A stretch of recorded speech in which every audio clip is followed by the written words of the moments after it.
Velhos problemas do transporte coletivo de Ribeirão Preto continuam sem solução. Usuários reclamam, a gente mostra a realidade nas ruas, mas nada acontece. Além da frota reduzida, atraso das linhas, tem pontos de ônibus descuidados e sem cobertura. As fotos mostram a situação de um ponto de ônibus no Jardim Presidente Médici, em Ribeirão. Estrutura toda destruída no chão. Há cerca de 30 dias, uma mangueira caiu em cima da cobertura de concreto após ventania. Sorte que não tinha ninguém embaixo. Fomos ao local e vimos que quem depende do transporte público agora está sem proteção contra sol e chuva e nem banco para sentar. Toda a gente se depara com esse tipo de infraestrutura que não foi renovada. Aí, às vezes, quando chove também, a gente tem que correr para o outro lado para poder fugir da chuva, né? Até quando está o sol muito quente também. Muitas pessoas também idosas que eu vejo aqui no ponto, às vezes pegando ônibus, e o sol muito quente, às vezes tomando chuva. Então, assim, faz falta, né? Um ponto com cobertura, igual era antes, estava ótimo. Ainda bem que o ônibus passou antes da chuva chegar. E o seu José Francisco, que mora em frente, na rua Teodomiro Uchoa Neto, apareceu no ponto para contar para a gente que ele já tinha alertado a administração municipal sobre o risco de queda da árvore e nada foi feito. Era sempre uma resposta de vamos verificar e vamos tomar providência. E o que é mais engraçado é que depois que ela caiu, eu cheguei a receber uma comunicação da Secretaria do Meio Ambiente que iam tomar providências depois que ela caiu, né? Você vê que ali a identificação das linhas também está precária, está tudo de uma coisa de abandono. Já vinha de um certo abandono de manutenção, mas agora piorou. E aqui no Parque São Sebastião a história se repete. Nesse local tem um ponto de ônibus e a estrutura também caiu e não foi substituída. Ficaram as marcas no chão e usuários sem proteção contra sol e chuva como hoje. As fotos postadas em rede social mostram o dia da queda e nem sinal de uma nova cobertura ser instalada no local. O ponto fica na rua Pedro Barbieri, em frente ao número 1401. Já era para ter substituído, né? Tempo de chuva, o pessoal fica fora aí sem poder nada para cobrir. É injusto, né? Para quem usa o coletivo é super injusto ficar aí na chuva esperando o ônibus passar, né? Os pontos são terríveis. Não tem um lugar para você sentar, você tem que ficar na chuva ou ficar no sol. E não tem jeito. E de repente o motorista passa correndo, não para. Aí você tem que esperar o próximo. É complicado. Pontos de ônibus nos bairros são carentes de manutenção. Com cobertura e lugar para sentar, existem mais na área central. E lá a reclamação é outra, que também já ouvimos e registramos inúmeras vezes. Você cansa de ficar esperando o ônibus não vem. Tinha que ter de meia hora pelo menos, né? Então tá muito difícil para nós. Eu nunca consigo chegar nos meus compromissos no horário.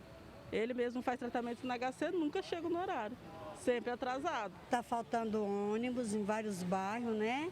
E a confusão é essa aí, é que não tem transporte. Nessa pandemia tinha que ter mais ônibus para quê? Para as pessoas não ficarem amontoadas em cima do outro. Tempos atrás, enfim, os horários, né, era de 15 em 15 minutos, né? Agora fica, enfim, né, a gente que usa, eu vejo assim, demora.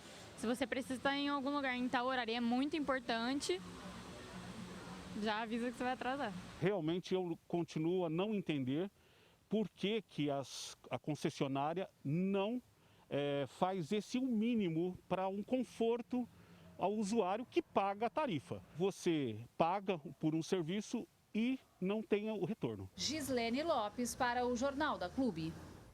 A Transerp garantiu que vai solicitar ao consórcio Pró-Urbano para que tome as devidas providências quanto aos reparos estruturais dos pontos de ônibus.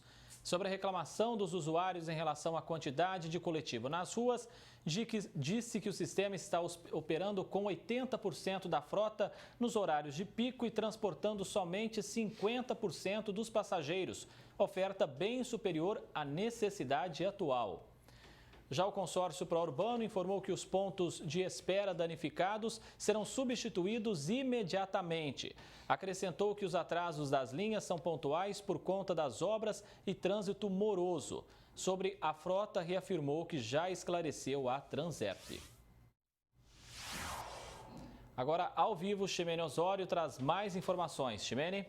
É mais um desabafo aí dos usuários do transporte coletivo de Ribeirão Preto. Velhas reclamações que nunca tem solução. Boa tarde, doutora Ademar. A prioridade, então, continua sendo as empresas, pelo visto. Boa tarde, Ximene. Boa tarde a todos que assistem ao Jornal da Clube. Como nós percebemos aí nos depoimentos, na verdade as pessoas já estão clamando por uma solução para essa situação. E já falamos aqui, eu falo com vocês há muito tempo, infelizmente o sistema não está mais nas mãos de quem deveria, que é o poder público, embora ele seja o responsável, a responsabilidade do que está acontecendo de errado é da Prefeitura Municipal de Ribeirão Preto. E o que nós temos como um componente novo, que eu digo agora, no que vai chegar na administração do ano que vem, 2021, é que se permanecer do jeito que está, vai caracterizar de imediato, no início do ano que vem, uma improbidade administrativa, principalmente se for reeleito o atual prefeito, porque ele não pode dar continuidade numa administração que aceitou 4 anos de desmandos daquelas pessoas que tinham que cumprir o contrato, que são as empresas contratadas. Então, a novidade para 2021 é que isso vai ter que ser resolvido, seja por parte da própria prefeitura, tomando a frente da situação e fazendo com que o consórcio cumpra o contrato, embora a prefeitura também ela deixou de fazer algumas coisas no trânsito, que é competência dela, mas o consórcio tem que cumprir o contrato. E se isso não acontecer, tanto o Ministério Público Estadual como o Federal, por conta das obras do PAC, aí sim a situação vai ter que tomar um rumo jurídico que não é bom para a cidade, mas que dessa vez deve resolver. Por isso que os candidatos, então, a prefeito de Ribeirão Preto precisam se comprometer com a população e não com as empresas.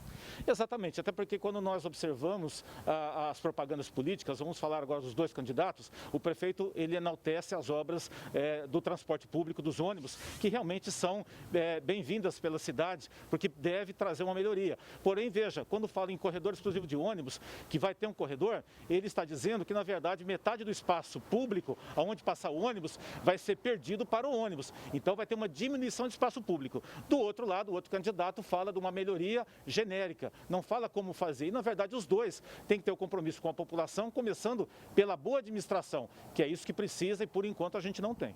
E este também é um desafio para os novos vereadores e os reeleitos.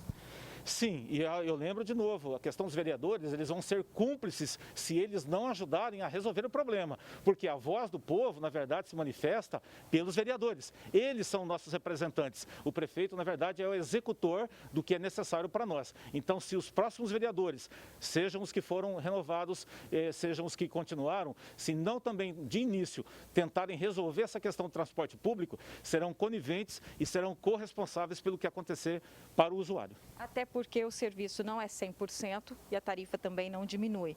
Esse é um cenário que precisa mudar completamente na próxima gestão. Eu digo até um pouquinho mais do que você expressou. Eu digo que a tarifa é alta perto do que é prestado. O consórcio ele tem condições técnicas de prestar um bom serviço.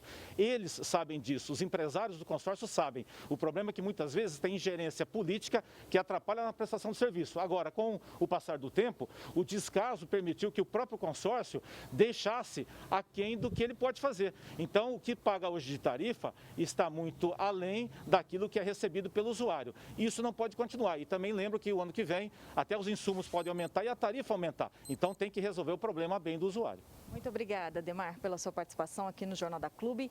E daqui a pouco nós vamos mostrar que o índice de abstenções nas eleições de Ribeirão Preto foi muito alto, 32%. Agora os candidatos no segundo turno correm um contratempo para recuperar a confiança do eleitorado que está bastante descrente na política, viu, André? É verdade, Ximene. Daqui a pouco, então, essa reportagem do Rafael Aguiar. Até já.